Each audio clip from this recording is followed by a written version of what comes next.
This episode is brought to you by Progressive Insurance. Do you ever think about switching insurance companies to see if you could save some cash? Progressive makes it easy to see if you could save when you bundle your home and auto policies. Try it at Progressive.com. Progressive Casualty Insurance Company and Affiliates. Potential savings will vary. Not available in all states. All episodes of A Trial by Podcast are for informational and entertainment purposes only. Much to their parents' dismay, neither host is a lawyer, journalist, or investigator. Just two people with microphones and Wi-Fi. All actions discussed are alleged, and all parties are innocent until proven guilty in a court of law. For the full legal mumbo-jumbo, check the show notes. Before sunrise on April 18th, 2016, a woman named Missy Bevers pulled into the parking lot of Creekside Church of Christ in Midlothian, Texas. Now, she was early. She was always early. And she had a 5 a.m. workout class that she was there to set up for. She had equipment to haul in and a room to arrange before all of her students arrived. What she didn't know that morning was that someone was already inside the church. Someone who had been there for over an hour. Someone dressed head to toe in full tactical gear, wearing a helmet, gloves, and a vest with the word police printed across the chest. Someone moving methodically through the empty church hallways, breaking glass, trying doors, and waiting. When Missy's students arrived for class at 5 a.m., they found her lifeless body covered in blood. Now, church surveillance cameras showed her killer moving through the building that morning. Yet, more than 10 years later, that person has never been identified. This is the unsolved murder of Missy Bevers.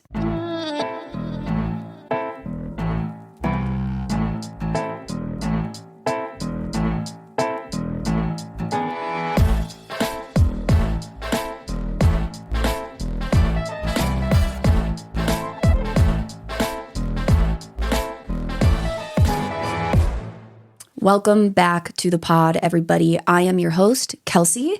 Happy to be here with you today. I have, I think, a really intriguing case. This is an unsolved story, but I think it's a really important one to share because just last month in April of 2026, that marked the 10-year anniversary of the murder of Missy Bevers. And still to this day, this case has not been solved. And it's one of those ones that is so frustrating because we literally have the killer caught on camera. And it's one of those cases that it feels like it should be open and shut, easy to solve, but it is not. It is really mind-boggling. And I think it's important, for these cold cases to keep them in the media, share them with you guys. I know we have a lot of listeners in Texas. So if you are living in Texas, maybe share something about Missy's story, whether it's this episode or a social media post we do or someone else's post or your own post. But keep the word about what happened to Missy alive. Now, before we get into the story today, I just want to give everyone my weekly reminder to make sure you're following us wherever you're listening to the podcast to make sure you don't miss any episodes. And I want to do my weekly call out of people to give 5-star ratings. So if you have a 10-year-old child, I'm going to need you to leave us a 5-star rating wherever you're listening, as long as you're enjoying the podcast. I hope if you're here that you've been enjoying the podcast, even though a lot of these stories are really dark, but you know what I mean. But yeah, I think with that, we're going to jump right into the story today. Terry Leanne Missy Bevers. So her name is Terry Leanne. We don't really know where the nickname Missy came from, but she always went by Missy.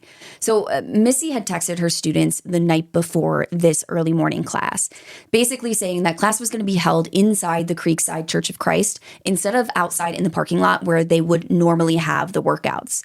And that was because she knew a thunderstorm was going to be coming the following morning. And this church was very familiar territory for Missy. She held her Camp Gladiator boot camp sessions there whenever the weather called for an indoor workout. She even had a key to the church, as she would often hold her classes before any of the employees got there for the day. So there was no one to let her in. This was somewhere she was alone often and somewhere that she felt very safe and very comfortable. And she had no reason to think that this morning would be any different from the dozens of others that she had started there before sunrise. However, when the first students arrived at the church just after 5 a.m. for class, it was evident that something was wrong. As they walked through the church, they saw broken glass everywhere, strewn about the hallways. They kept calling for Missy, but they got no answer. Then they walked into a horrifying scene. They found Missy lying on the floor, covered in blood. The students immediately called 911, but it was too late. Missy was gone. Her cause of death was determined to be a puncture wound to the head, but there were also additional puncture wounds to her chest as well. Now, police have never confirmed what the murder weapon was, but there was also a hammer that was found next to Missy's body. We don't know if it had blood on it, but a lot of people speculate online that it was this hammer that was used to kill Missy. And the reason that it's referred to as puncture wounds is because it was the back part of the hammer that was used.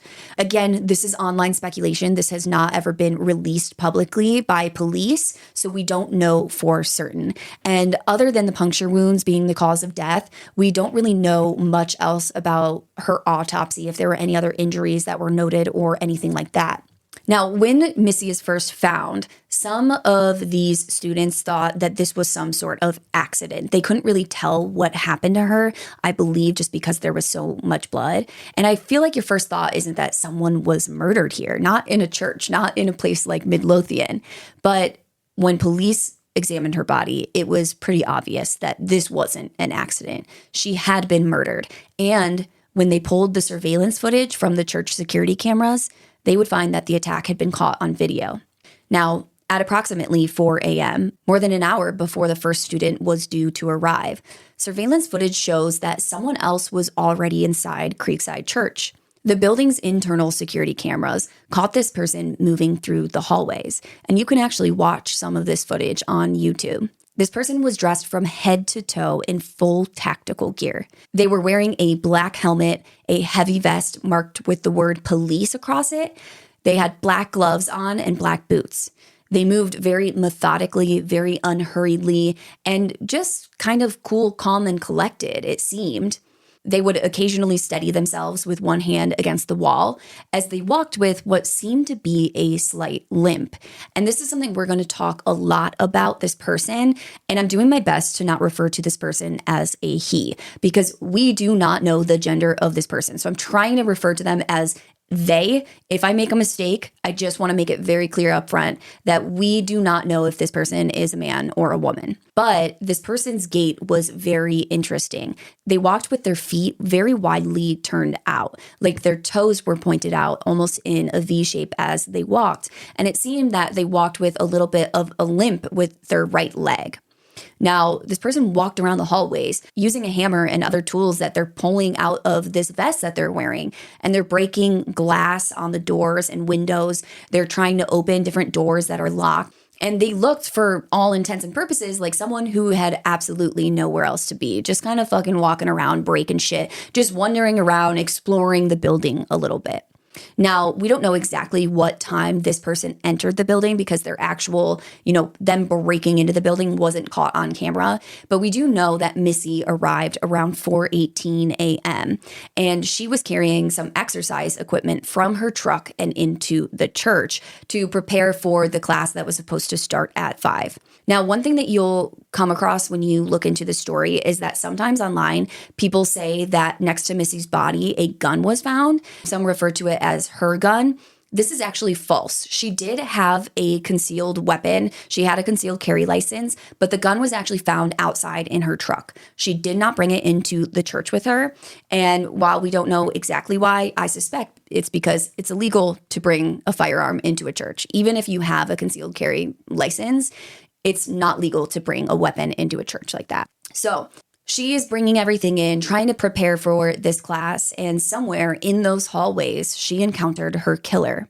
Now, the surveillance footage of that encounter has never been released to the public, and it is semi-unclear about whether or not the actual murder itself was caught on camera, but it does sound like some sort of altercation between Missy and this person was caught on video, from what I can find online. Again, because this case is unsolved, the police are keeping a lot of this information close to the chest. Now, Missy was 45 years old. She was a mother of 3 daughters. She had a husband, a home, a community of people who showed up every week to sweat alongside her before the rest of the world was even awake. And you can just picture what type of person this woman was. Like, she's getting up at 4 a.m. Actually, I believe she got up at 3:30 that morning, but she's leaving the house at 4 a.m. to go set up. And then she's teaching multiple workout classes in a row. Like, you'll never see my ass working out at 5 a.m. I'll tell you that. Now, Missy was born Terry Leanne Strickland on August 9th, 1970 in Graham, Texas. She grew up in a state where community matters and roots run deep. Now, it's unclear exactly where her nickname Missy came from, but it's the name that she used for most of her life. In 1998, she married her husband, Brandon Bevers, and the couple built a life together in Red Oak, Texas, a small city south of Dallas, where they raised their 3 daughters together.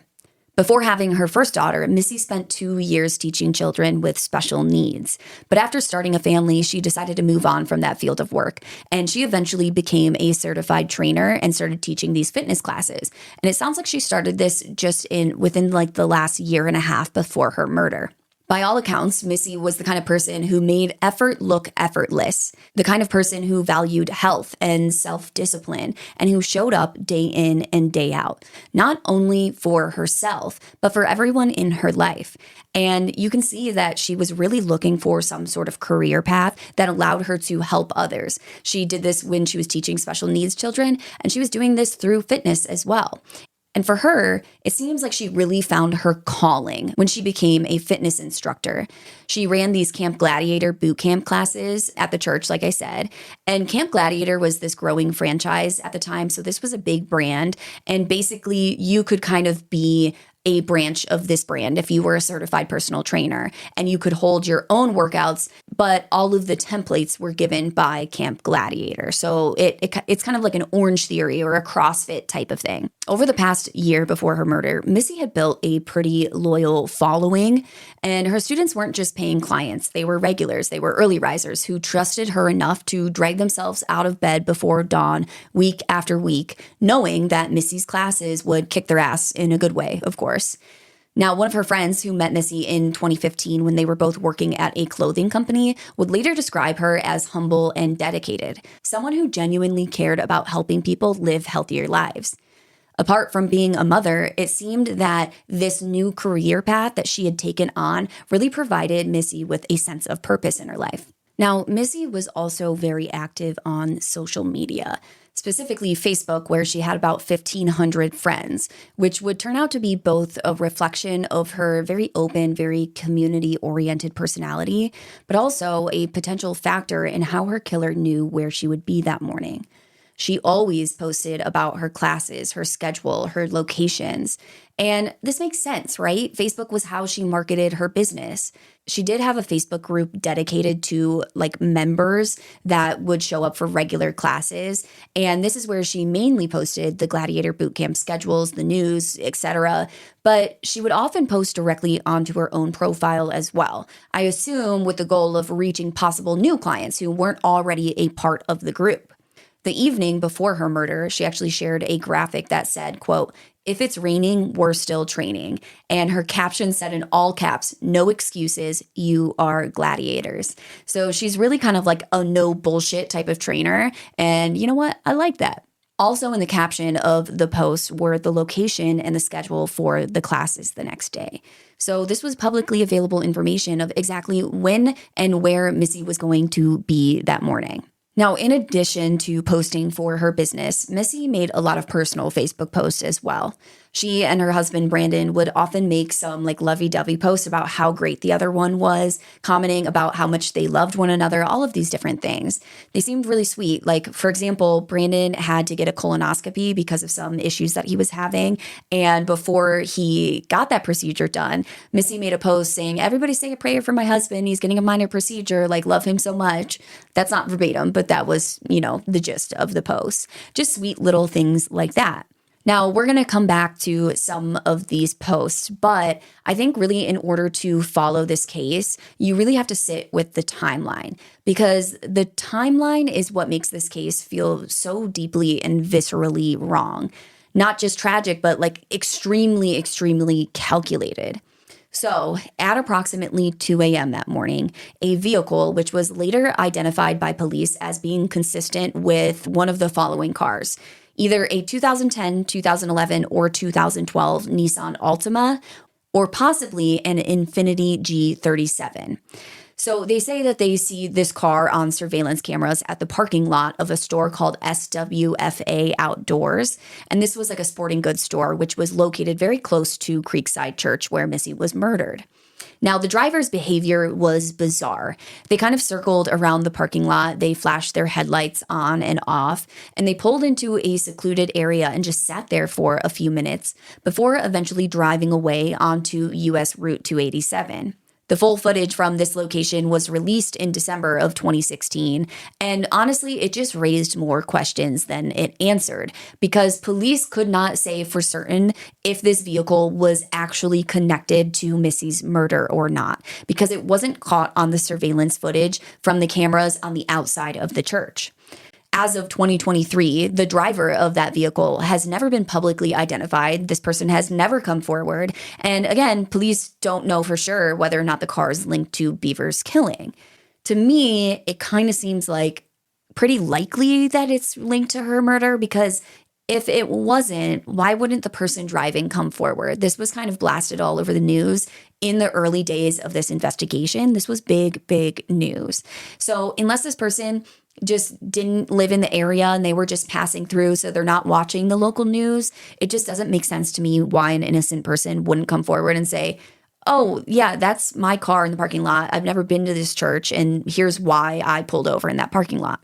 Now, there is online speculation that if this was indeed Missy's killer, that they may have been in that parking lot because they had actually broken into the church through a door or window and accidentally set off an alarm. So maybe they drove to the nearby parking lot just to wait it out and make sure no police came to the scene. Like if there was some sort of security system that when the alarm went off, it called the police automatically. I don't know if you guys have ever worked in an office, my office that I worked in for a long time. Our security system did this, and I set it off one time and the police had to come and everything. I was like, I'm so sorry. I swear I'm not breaking in. But, I'm sure if there was an alarm that went off, this would have spooked the killer. Now, if an alarm did go off, we don't know for certain because it's not some sort of, super complex security system that keeps record of this. And as far as I could find, it doesn't look like any of the security cameras had audio to it. It was simply video only. But this speculation does come from a search warrant that police basically applied to Google, which stated that at 2:23 a.m., the church's, quote, motion-activated cameras in the building are first activated, but they do not capture any person or the cause of the activation, end quote. So while this idea of, okay, well, maybe the killer broke in way earlier, got spooked off, went to this parking lot and came back, while it is speculation, it's based off the fact that these motion-activated cameras were turned on in the building. And we know that because there's recording from them. With all that being said, the suspect doesn't actually appear on surveillance footage until 3:50 a.m., where they come out of room 8 and enter the north hall of the church. And you can actually find online a graphic of the overview of this church, but basically it's kind of laid out like a large rectangle. And mainly the center of the rectangle, that's where they actually have church services, and that's its own room. Then the 4 sides of the church are just hallways with different rooms attached, like offices, bathrooms, things like that. So at 3:58 a.m., the suspect in tactical gear appears on a different surveillance camera in the church. And at this point, they seem to be putting tools into the pockets of the tactical vest. At one point, the suspect looks to be holding a crowbar, though it doesn't sound like this was ever found at the scene. But of course, the police are keeping a lot of this information to themselves, so we don't know that for certain. But what we do know, and what you can see in footage that was released online, is that this person was just kind of moving through the hallways for around 30 minutes. They are breaking glass panels on interior doors and trying to reach through and open up the doors, checking rooms. And this person seems, they don't seem frantic. They don't seem startled or nervous or looking over their shoulder. They move like someone who knows that they just have some time to kill. They know that they have a bit before Missy gets there. At 4:18 a.m., Missy is first captured on a separate unreleased portion of the church's surveillance footage, and this is where they can see her entering the building. Again, she's in the process of unloading equipment from her truck, so she's making multiple trips. And at 4:20 a.m., she is seen turning her head as if she hears a noise, just kind of a sharp turn all of a sudden. Then that direction that she turns her head to look, she starts walking in that direction. And it seems like if she did hear a noise, she's walking towards the direction of the noise. Now, whether or not that noise was made by her killer, we have no idea.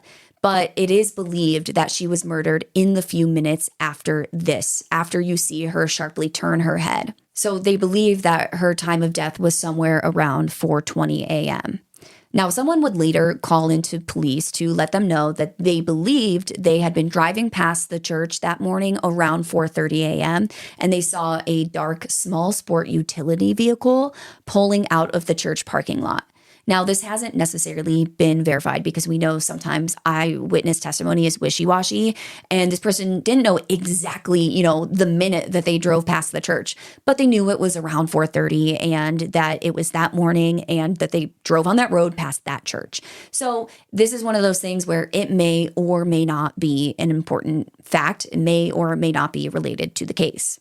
Now, just minutes after class was supposed to start at 5 o'clock, a student arrived for the morning boot camp class.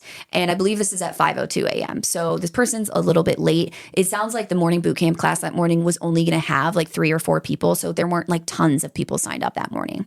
And this person walks into the church, and this is who finds Missy's body on the floor.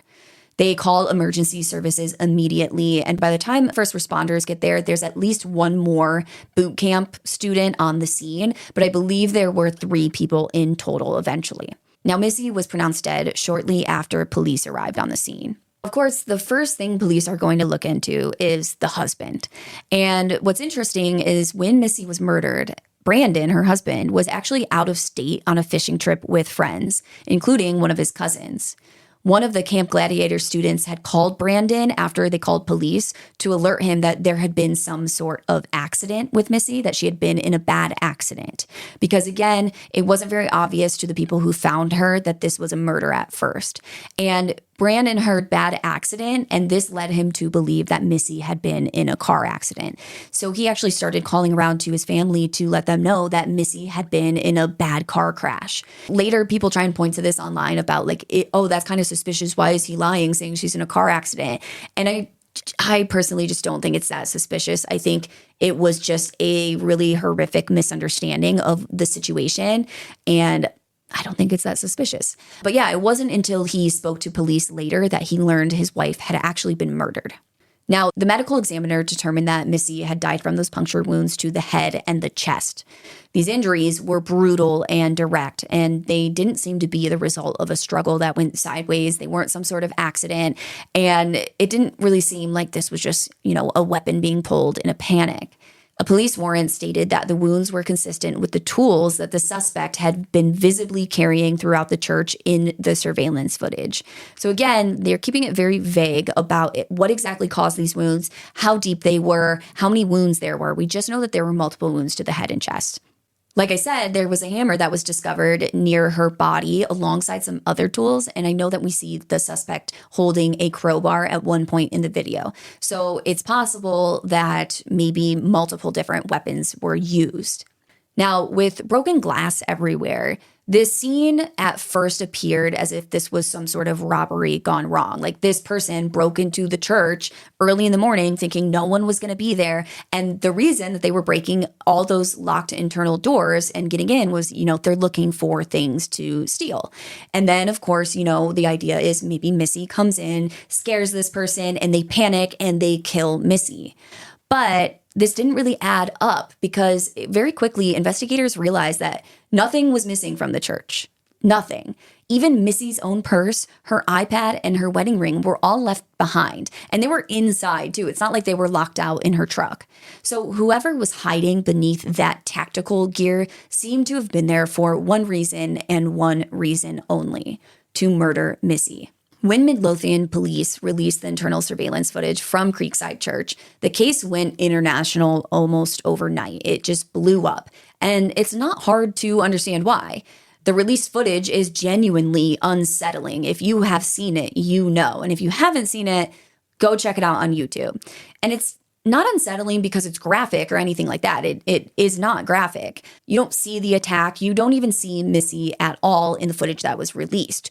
What you see is a person fully dressed in this SWAT style tactical gear. It looks like riot gear almost. And they're just moving through these empty hallways in the middle of the night, wearing that helmet, wearing that police vest, the gloves, the boots, the weapons in hand. And the way that they move, how slowly, the little bit of a limp, all of these things are just deeply unsettling, how calm this person appears to be.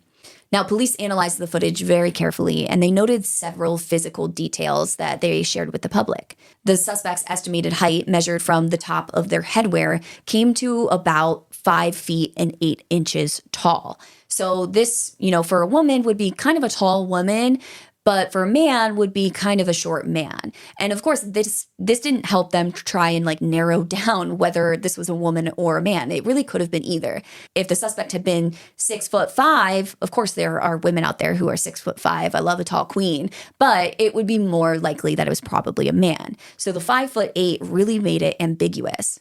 More notably, investigators identified that distinctive gait I mentioned. The suspect walked with their feet turned outwards, almost like a penguin. It reminds me of the Batman villain, the Penguin, this guy, or this suspect. It really freaks me out. And the outturning of the feet was definitely more prominent on the right side. And you can see this in the video.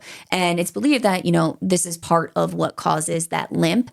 But they don't really know what this limp is from. Is it from an injury? Is it from, a lifelong thing or an injury that's going to heal? Would people recognize this walk? And that's really why they released the footage, is they hoped that someone would be like, that's how my husband walks. That I know that walk anywhere, because it really does seem like a distinctive walk. One of the things that I always think about with this is, I think this person probably just walks like this or was injured and was walking like that at the time naturally. But then there's this part of me of well, what if this is just some criminal mastermind who normally just, walks pretty normal, pretty average. And they were doing this walk purposefully because they knew they were security cameras. And they obviously knew there were security cameras because they're dressed in the full tactical gear to hide their identity. So maybe another part of hiding their identity was trying to throw people off with this walk.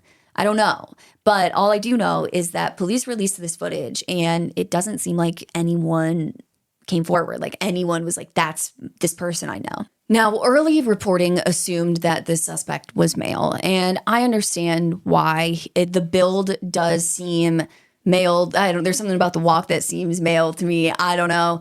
And I think sometimes we just assume that when, this young, fit woman is alone and murdered, that it was probably a man who did it to her. But I think that those are ignorant assumptions to make. We don't have the information to back up those assumptions. And police later stated that while the gait, some people online were arguing that this gait, this walk, appeared to be feminine to some observers, they said that the suspect's sex could not be definitively determined from the footage alone. And that people should not try and speculate just based on this footage. In 2021, the FBI enlisted Dr. Michael Nuremberg, a forensic podiatrist, and they basically were like, we need you to analyze this walking pattern. And his conclusion was measured. He said that the weight of the tactical gear and weapons naturally affected the suspect's gait. The sex could not be determined from the movement alone, but the distinctive foot turn could have been caused by some sort of temporary condition, maybe an injury, maybe discomfort, maybe the weight of the equipment, or it could be something permanent. Either way, it just remained one of the few physical identifiers that the investigators had to work with.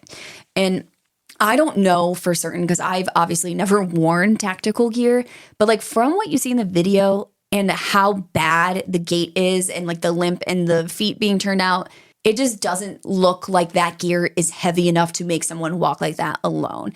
I personally believe it's likely this person either was doing this walk on purpose to throw off investigators, or they had some sort of injury or lifelong condition that caused them to walk this way. I just don't, from what I've seen, it just doesn't seem likely to me that it's just the weight of this gear.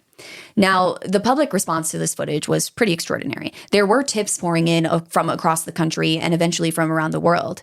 True crime communities online lit up with theories, analyses, frame-by-frame breakdowns of the suspect's movements. There's one guy who even put together GIFs of this person so you could analyze it without actually watching the footage and just see, the shape of the person and their posture and all of these things.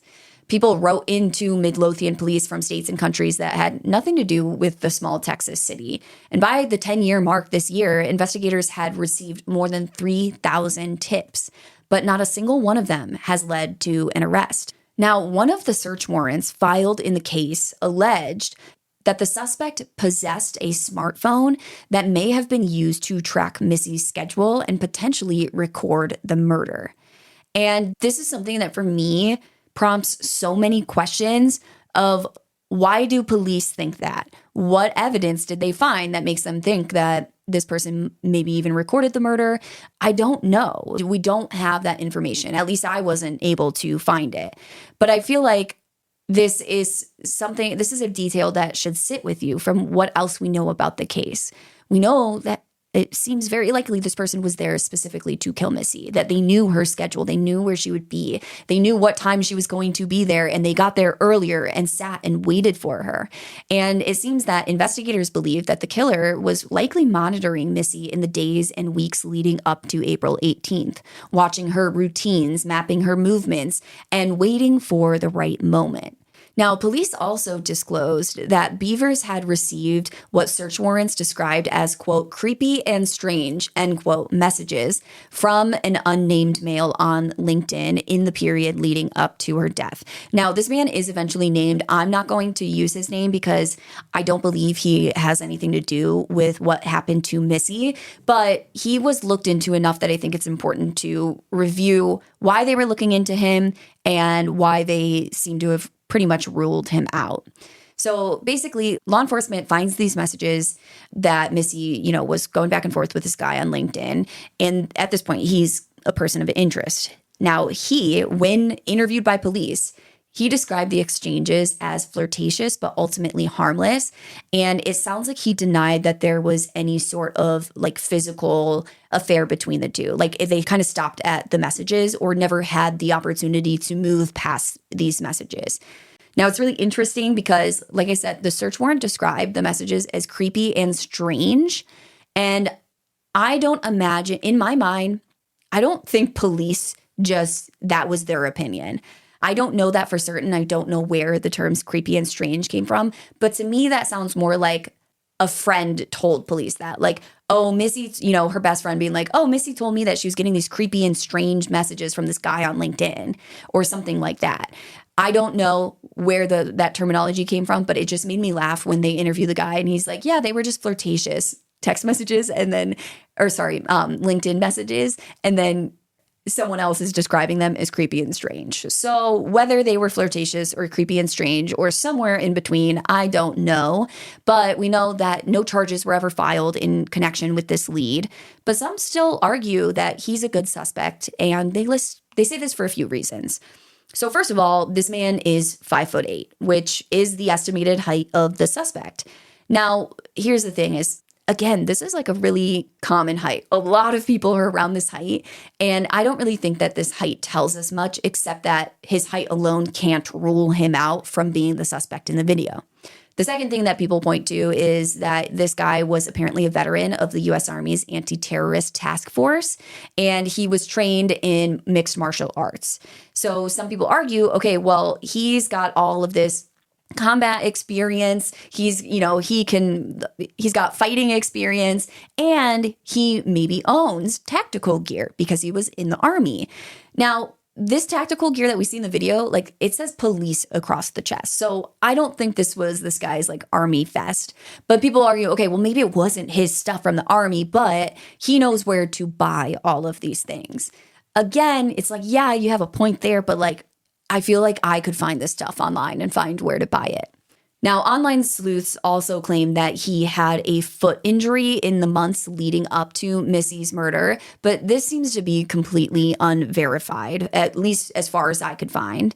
The other thing that they point to is that he posted on Facebook the day after Missy's murder, and this was the first time that he had posted in years. He hadn't posted in a few years before that. Now, this post didn't have anything to do with Missy, and it's unclear whether or not he would have been notified of Missy's murder before this, because again, it's just the day after her murder. But I don't get why this would matter. Why would him posting, even if he is the killer, which I don't think he is personally, but even if he is the killer, why would him posting on Facebook the next day point to him as being the killer? I don't know. I don't get it. Maybe I'm missing something, but to me, it kind of seems like a silly point. Now, investigators also noted that they believed that Missy may have conversed with her killer before the morning of her murder. Like, they think that this was someone that Missy knew. This wasn't just some random stranger who was stalking her from afar. This was probably someone in her life. Family members were interviewed and investigated, of course. Missy's husband, Brandon, like I said earlier, he was out of state on a fishing trip at the time, and he was confirmed to be in Mississippi. So he was not in Texas the day that Missy was murdered. Now, he has spoken publicly a lot over the years about his belief that whoever killed Missy was someone she knew, someone who had directly targeted her. In a 2016 interview with Fox News 4, he shared his theory that the murder had to have involved someone with at least some degree of familiarity with Missy and with her schedule and her habits. Because, yeah, she was posting the schedule on Facebook, but how did they know that she got there, so much earlier than class started? All of these sorts of things. Now, Brandon has continued to advocate for answers and to keep his wife's story in the public eye. But of course, some people believe that Brandon still may have been responsible for what happened to Missy, even though he was out of state. They say, okay, he's out of state, but did he hire this person seen in the tactical gear to kill his wife? And this is a fair question. This is something that should be considered and that investigators did consider. They did look into this possibility. But they analyzed Brandon's finances in extreme detail, going back into the months and months leading up to the murder and continuing to keep an eye on and analyze his finances after the murder. And they never found any suspicious money movements to indicate him making any sort of large payment to a hitman or anything like that. There's no big cash withdrawals. There's no weird purchases, nothing like that. And while I won't go as far to say that it's impossible that this man could be involved, I will say that there doesn't seem to be any evidence pointing to him, at least that has been released to the public. And in my opinion, therefore, barring any new evidence that does point to him, we should probably just leave this poor man alone whose wife was murdered. Now, I'm not saying police shouldn't look into him and, investigators shouldn't consider this a possibility, especially if new evidence comes forward or if they have something that they haven't shared with the public. But I'm saying us online behind our keyboards, no matter how strongly you believe in a certain theory, if to harass the family member of a murder victim without knowing for certain that they were involved, I just think is a horrific thing to do. And again, if there was a ton of evidence pointing at him, I would be singing a different tune right now. But there just doesn't seem to be a lot to say that Brandon was responsible for this.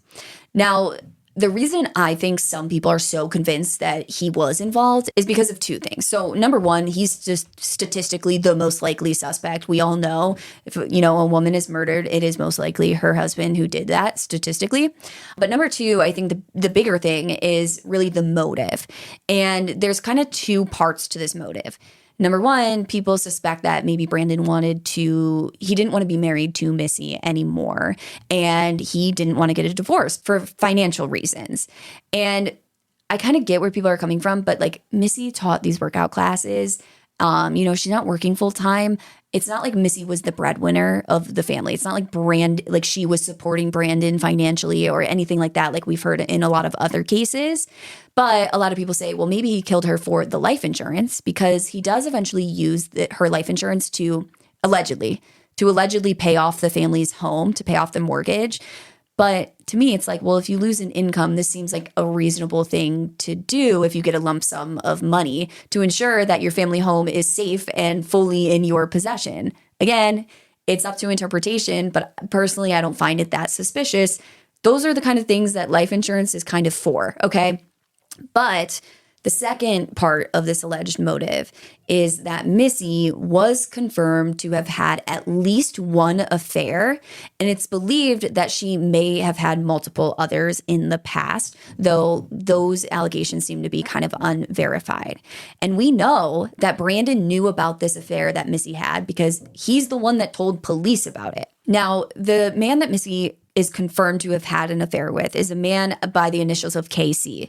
Again, I don't think there's enough credible evidence pointing to this man for me to be like, maybe he's a murderer. So I'm just going to refer to him by his initials. All of these people I'm talking about, if you really wanted to, you could find their names online. But again, unless there's a fuck ton of credible evidence pointing at someone, I'm not going to like dangle, their names and faces in front of you and be like, this person might be a murderer.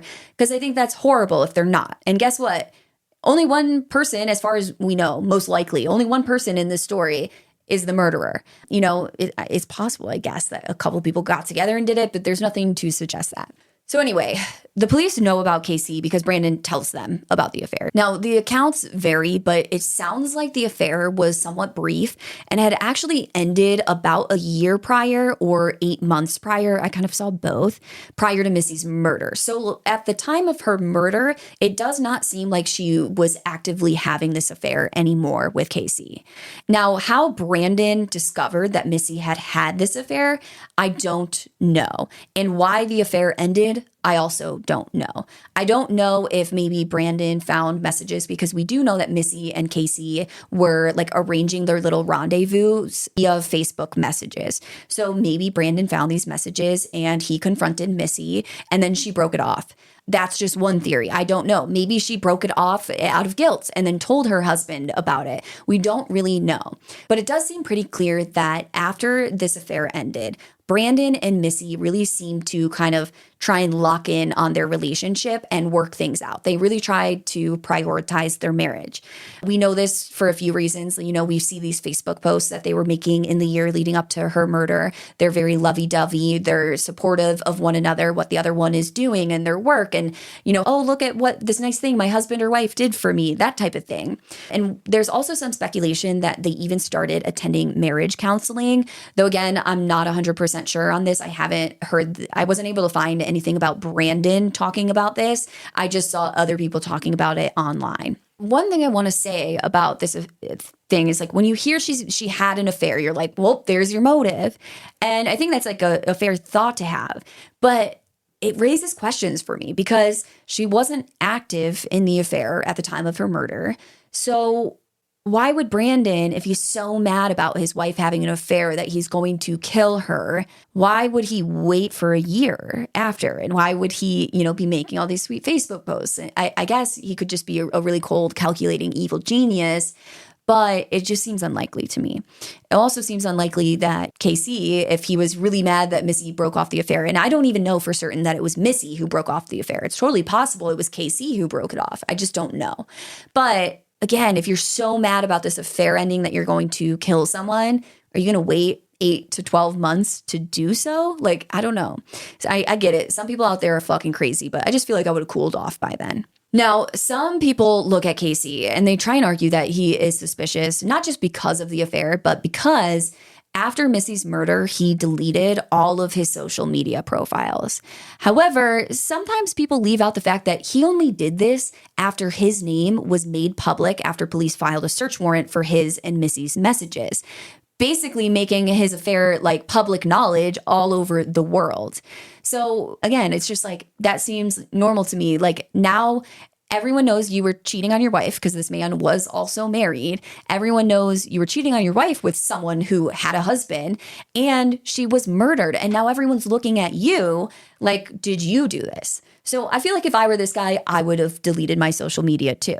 Now, we do not know whether or not Casey's wife knew about the affair already, or if she only found out because of the search warrant after Missy's murder. And I just want to imagine for a moment, let's close our eyes unless we're driving or operating heavy machinery. But if you're just sitting at home, close your eyes and imagine being married to someone. And I believe they had children as well. Being married to someone, and then this murder is all over the news in this small town. And then a search warrant is filed against your husband, and that's how you learn that your husband was cheating on you with this woman who is now murdered. And, if your husband's a good guy and would never murder anybody, you probably know he wasn't involved. But that would be fucking horrific. So I hope this woman had known about the affair before this, but I don't know that she did. And the reason that I kind of suspect maybe she didn't is because just 7 months after Missy's murder, Casey and his wife got a divorce. And this is another thing that online sleuths point to as very sus, saying, oh, well, maybe the wife knew he did it or thinks he did it, and so she left him. And okay, sure, maybe. Or maybe she just found out her husband was having an affair, and his affair was blasted all over social media and the fucking international news because his mistress was murdered and the killer was caught on camera, and now she fucking hates him for cheating on her and ruining their marriage and like humiliating her. So it could be one or the other. Who knows? But yeah, again, just to me, there's not enough there to convince me that this guy wanted Missy dead. There's not enough credible evidence to show that he was involved in any way, shape, or form. That doesn't mean he was not involved, but that means I'm not going to point at him as being a murderer until more evidence comes out. Now, probably the most popular theory, and the one you've been waiting for if you have heard this case before, is that Missy's killer was actually her father-in-law, Randy Bevers, so Brandon's father. And I think really what started this theory and really got it going online was that Randy walks with a little bit of a limp. I read that it was from some sort of autoimmune condition that affects his spine. And it's something that he's had for most of his life. And that is what causes the limp. And so you can see footage of Randy Bevers walking in and out of police stations or courtrooms, things like that. And people insinuate that, oh, well, he's got a limp. He must be this guy in the footage. However, if you watch videos of his walk versus the suspect's walk, in my opinion, they're very different. It doesn't look like the same limp. His feet aren't, turned out super wide like a penguin. But of course, we know that the forensic podiatrist said, well, all of this tactical gear could have affected the way this person walked. So, I'm not an expert. It's just, to me, they look like two different walks personally.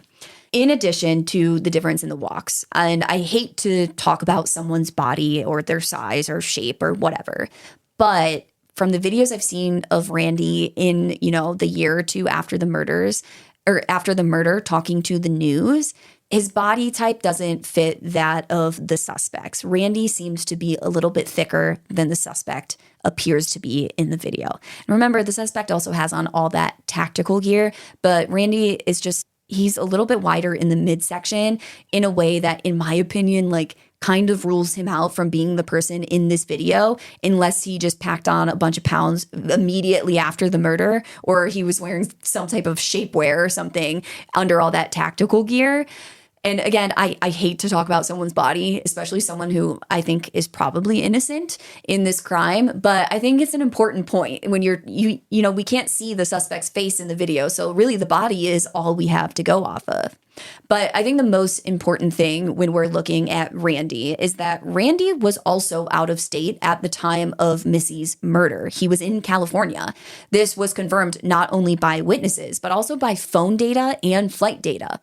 Now, a search warrant did briefly surface some eyebrow-raising information when it comes to Randy, because 4 days after Missy's murder, Randy brought a bloodied shirt to a dry cleaner. And the dry cleaner recognizes either Randy or Randy's name from the news. And they call the police to let them know, hey, this guy related to the murder victim brought in this bloodied up shirt and asked me to clean it. So police get a warrant for that shirt and they ask Randy about it. And Randy told the same story to the police that he had told to the dry cleaner. He said that the blood was from 2 dogs that had gotten into a fight, and the blood was animal blood. And this is actually a true story. A larger dog, it was unclear to me whose dog the larger dog was, but Randy had a small dog, and the larger dog attacked his small dog and killed his dog. So Randy's like, this blood is from my dog being murdered in front of my eyes by another dog. Of course, Midlothian police can't just take his word for it. So they do conduct a forensic analysis of the shirt. And they confirmed that there was no human blood present on this shirt. And all of the blood on the shirt was dog blood. So this is one of the things that I think, at the time I could see how this is oh, well, he did it. He brought the bloody shirt to the dry cleaners. He's guilty. But once there's no human blood, then it's a ridiculous point. And a lot of people just kind of brush over this, oh, this is really suspicious. It's no, it's kind of tragic. This guy's daughter-in-law is murdered. And then his dog dies in front of him being viciously attacked by another dog. But yeah, with that, they didn't really seem interested in pursuing anything against Randy. And, of course, barring any further evidence, like any new evidence that points towards him. So again, Randy's another one that I think, barring any further evidence, let's maybe just leave him alone and let the police do their jobs.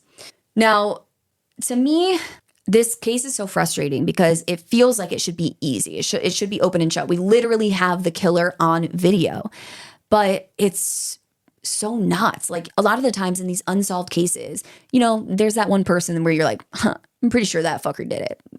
It seems pretty clear that fucker did it and they just don't quite have enough to get a conviction. But this is not the case here. Like, to me, none of the people we've talked about seem to have a strong enough motive, or at least based on the information that's publicly available to us, there doesn't seem to be a lot of evidence against anyone. But personally, I do have like one kind of theory that I feel somewhat strongly about in this case. Of course, I'm not an investigator. I'm not a professional. My opinion means nothing. I'm just sharing it with you for entertainment, conversational purposes. But to me, it does seem very possible that this is some sort of hitman that we're seeing in the video. And I feel this way for a few reasons. Number one, this murder seems extremely well thought out and methodical, knowing where Missy was going to be, being there early, waiting for her, knowing that there were security cameras in this church, and knowing to cover up your identity. And not only to cover up your face with a mask, but to make sure you're wearing clothing that is not your own, not identifiable, and almost kind of disguises your body shape in a way as well. Also, the fact that nothing was taken, I think, shows that this person was there to kill Missy. In my opinion, I don't think this was any sort of robbery gone wrong. Having the access to the tactical gear, knowing where to find that kind of thing. Again, knowing where to find tactical gear doesn't make you a criminal of anything, but it's just interesting. There was also a geofencing warrant that investigators were basically looking for. They wanted to see what phones were in the area at the time of the murder. But it doesn't seem that anyone else's phones were in the area at the time of the murder except for Missy's. That couldn't be ruled out from being this murderer, okay? So whoever did this turned off the data roaming on their phone, or turned off the service on their phone, put it on airplane mode, whatever it may be. So there was no data showing that they were there. And again, this is 10 years ago. This is in 2016. I feel like that kind of stuff wasn't as well known by the public. Nowadays I feel like, okay, you don't have to be that smart to do that if you're going to kill somebody, that everybody kind of knows your phone's tracking you. But I don't know that that was the case in 2016. The other thing that's interesting is we know that investigators believe that there was some sort of mobile device. We don't really know why, but if you remember, there was another warrant where they were talking about how they thought that this person may have used the mobile device to record the murder itself. And so again, it's not like, oh, this person just left their phone at home to make sure it wouldn't ring or something. It's like, no, it seems like they had a mobile device with them, most likely, and they made sure it couldn't be tracked. And also, if this person did record Missy's murder on the mobile device, that makes me think it's a hitman. Again, we do not know for certain that that is the case. That is just speculation that was mentioned in a search warrant. So I don't even think police know if that is the case. But if it is the case, why would someone record themselves committing a murder? You're just creating evidence, digital evidence against yourself. And the only reason I can think of is to prove to whoever is paying you that it's done, I've done the deed, and this is what happened. Now, again, why would you need proof? Because you're going to have proof because her body is going to be found. You can go back and forth on it, but it's just interesting to me. The other thing that makes me think that this may have been some sort of paid hit is how calm this person appears to be in the videos. Again, you can't see this person's face. I can't tell you for sure that this person was calm, but the way that they're walking around just slowly and like breaking windows and all of these things, it's not someone who's like pacing back and forth, like nervous, just, waiting to get this over with, which I think if you're someone who's never killed anybody before, you probably would be pretty nervous about it, but maybe not. I don't know. The other thing is the fact that they were breaking all the windows. It seems like this suspect was purposefully staging the scene. They were trying to make this look like some sort of like robbery gone wrong or something, which if that is the case, they did a bad job because they should have taken some stuff. But, I don't know. Now, this brings me back to the gait and the walk of the hitman. Of the suspect. I shouldn't call them a hitman. We don't know for certain that this is a hitman or hitwoman, or if this was the person who wanted Missy dead and it wasn't any sort of hitman scenario. But the gait is like, part of me thinks this murder was so well planned and thought out. Like, I have this question in my mind is the gait, is the limp, the weird penguin walk, is it actually a clue?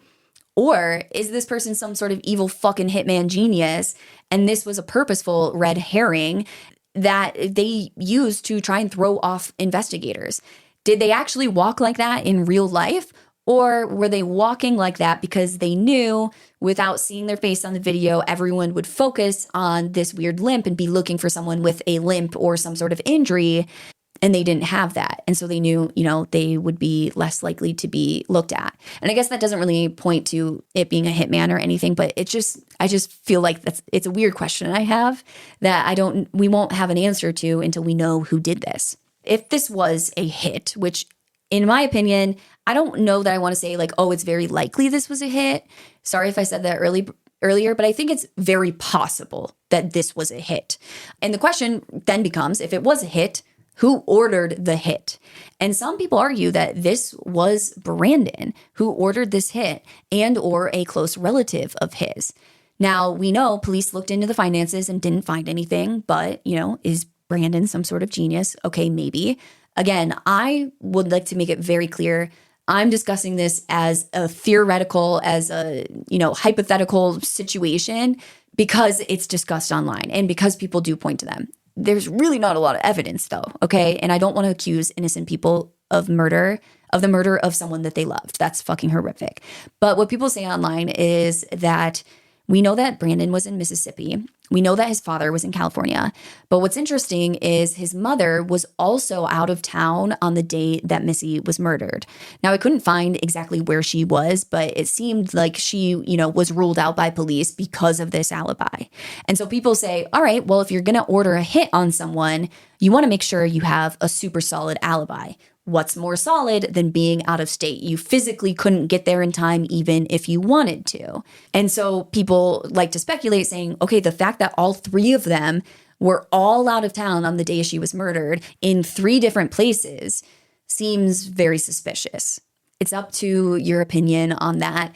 But without any evidence, if there were weird money movements or anything like that to point to, I would be singing a different tune, but there's just not. There's just nothing. So if they were involved, it seems like they covered it up very well, but I just personally don't think there's a lot to point to them being involved.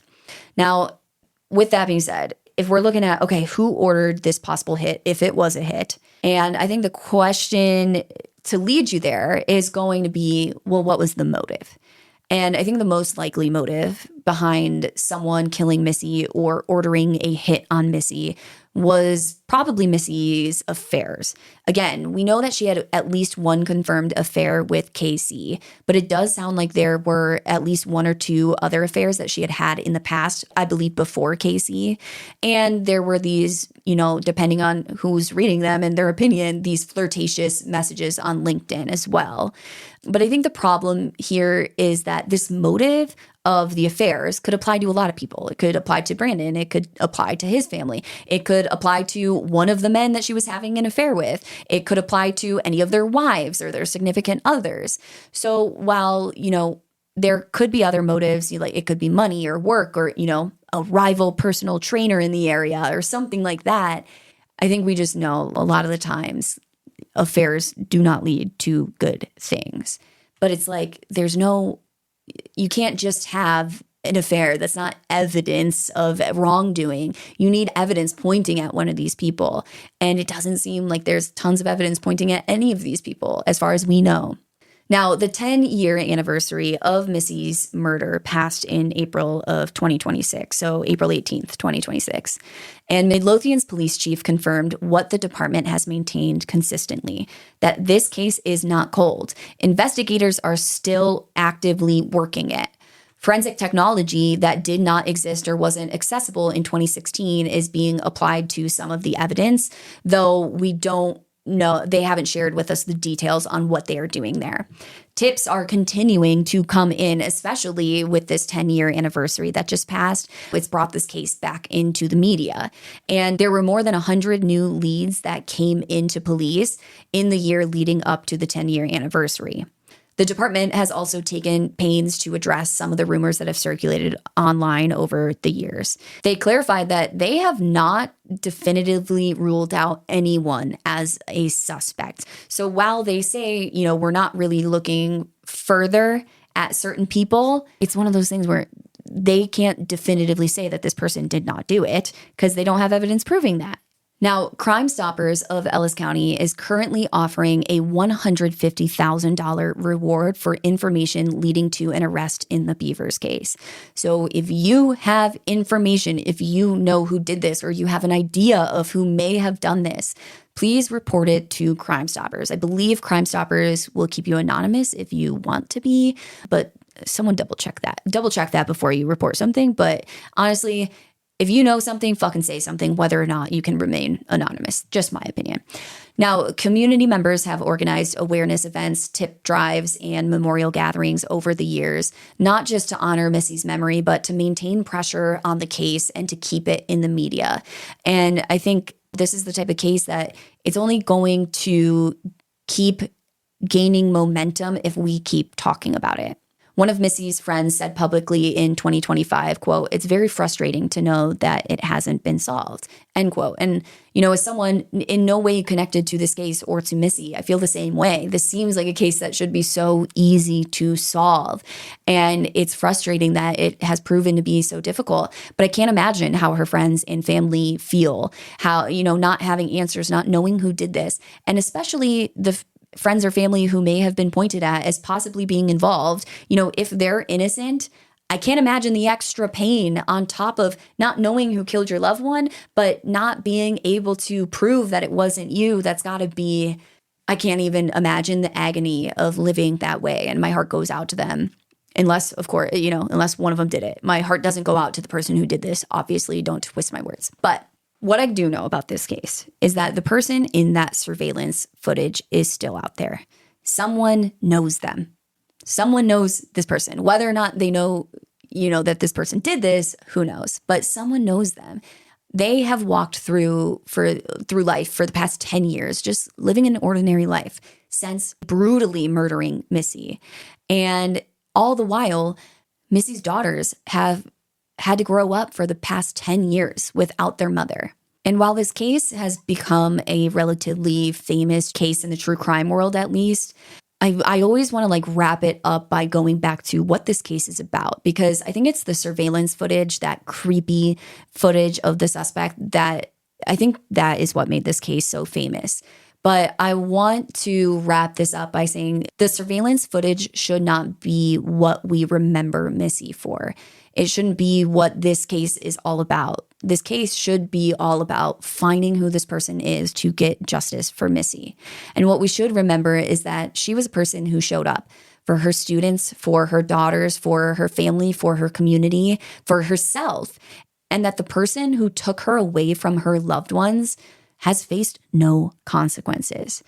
That's the real story here, not the tactical gear, not the viral footage, not the internet theories about this, and that. The real story is that Missy Bevers had a life that mattered, and someone ended it, and they need to be punished for that. Now, if you have any information or any fucking inkling about who may have done this, please contact the Midlothian Police Department at 972-775-3333. Again, 972-775-3333. Or you can contact Crime Stoppers of Ellis County anonymously. And again, they have that $150,000 reward if you provide information that leads to an arrest in this case. Now, just before we go, I do want to shout out this guy on YouTube whose channel I found when I was trying to like find videos about this case. This guy's name, hold on, I'm trying to find it. Tom Webster on YouTube. Now, he does a ton of different videos. Like he does like recipe videos and stuff. And it looks like he's only done a few true crime cases. But this man has a 5-hour video on this case on YouTube.